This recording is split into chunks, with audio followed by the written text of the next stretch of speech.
Yes, I was a supply specialist in the active Army. I was in Iraq from April 2003 to March 2004. Served in Balad, Iraq, which is about 40 miles northwest of Baghdad.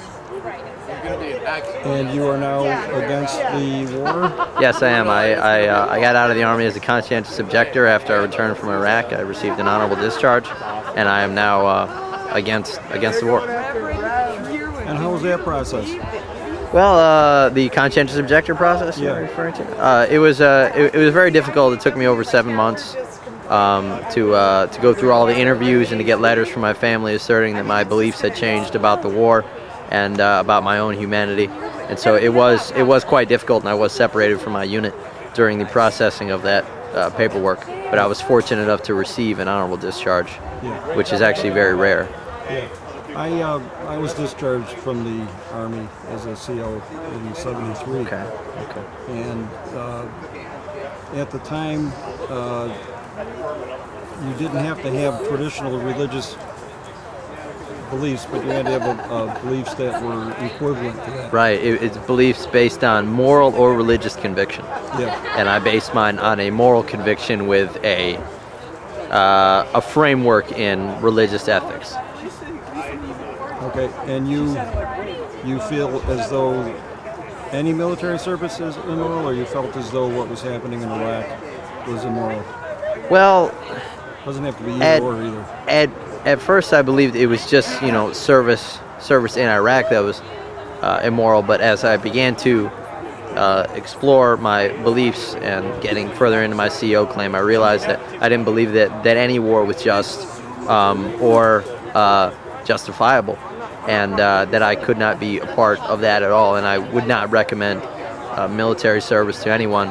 I feel that there are much better ways to serve one's country or one's own belief system than joining the military. Mm-hmm. I know I hear veterans talking about the camaraderie. That's a very strong bond between them. Do you, as a CO, have you been at all, spurned or shunned or anything like that? Did you experience that at all? Well, actually, my unit separated me from my regular duties so fast that really none of the people I knew, had much time to give an opinion on it. However, my close personal friends, believed me and believed in what I was doing, and realized that after a year in Iraq, if those were the beliefs I had, that was, the way I felt, and they supported me. And I was actually very relieved and surprised to find that my immediate chain of command also supported me very strongly throughout my claim, because they knew that I was a good soldier, and they knew I wasn't trying to get out of anything because we had just returned from Iraq. They knew that was simply the way I felt, and that I wasn't going to be part of an illegal and immoral war, or any war for that matter. Right. Are you, as a CO, that's an honorable discharge, so you're entitled to all of the benefits and everything else that everybody else is? Yes, I know. Yes, that's true. I receive VA benefits. I receive my GI Bill, and I'm eligible for everything that a regular honorable discharge, veterans out there. Yeah. Now, are you experiencing any of the PTSD kind of things? Yes, I have, and I'm currently on 50% disability for post-traumatic stress disorder. Dude, I'm there, man. I'm there. I think that anything else you want to say about anything? About the war, about... I had a friend of mine who was an IVAW member. He was vehemently opposed to the war. And we served together on our first tour in Iraq, and he had to go back for a second tour. And he was killed in Taji, Iraq last February. And so I just want people to know that there was a member of Iraq Veterans Against the War, an organization that's solidly opposed to the war, who was killed in Iraq. So when people say that they're supporting the war because soldiers support it, they don't represent the viewpoints of all soldiers, and they don't know those viewpoints. Yeah. I heard, sorry about your friend. Way to go. I heard Bob Woodward talking about Colin Powell as the former, commander, like supreme commander of the whole first deal. When this one started going down, didn't speak out against it because he understood what guys on the ground were up against, and they didn't need to hear, older guys kind of dissing the mission.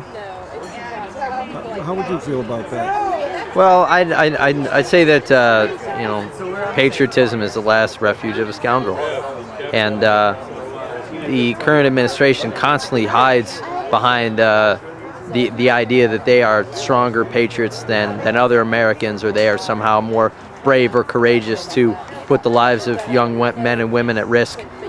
However, the vast majority of people espousing those views do not put family members at risk, do not put children at risk, and feel incompetent in a way, and unconfident because they have never served in the military, many of them, and those who have never been to combat, because those men and women who have seen bodies and have seen people killed violently and have seen those things would not wish those things upon anyone else. So I feel that is cowardly. Someone saying that we are supporting the troops so we want them to be killed, that's cowardly. Dallas, Texas. And this is our current bumper sticker with the Committee to Impeach the President, which is based now in Dallas, Texas. Who would have ever thought or ever dreamed in your worst nightmare we'd have to do this again? I certainly didn't, but we can't let what we went through in the 60s and the 70s be trod upon, be trampled upon, be ignored, be disgraced. This is a dishonor to everybody that served during that period of time, and the peace movement that went down, and all the efforts we put through. This current regime has no respect. They have no thoughts.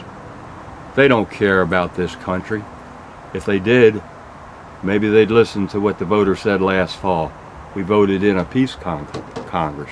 We voted men and women in we thought would vote for peace. Did they vote for peace? No, they're only in Washington for a few months, and they get corrupted and swept up in the cycle of the military-industrial complex. And what happens?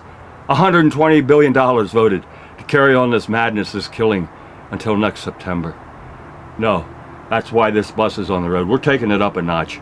We're taking it right to the military. These are the men and women, and I'm telling you, they know what's going down. We've got support within the military like they don't even know about in the West Wing. We've got support in intelligence agencies that they don't even know about. There's about to be a revolt here because the people have had it. We did the things we could do. We went on the streets before the invasion in this country and around the world. Millions of people turned up before, what did they name it? They named it shock and awe. Hey folks, this isn't a Marvel comic book. This is real life.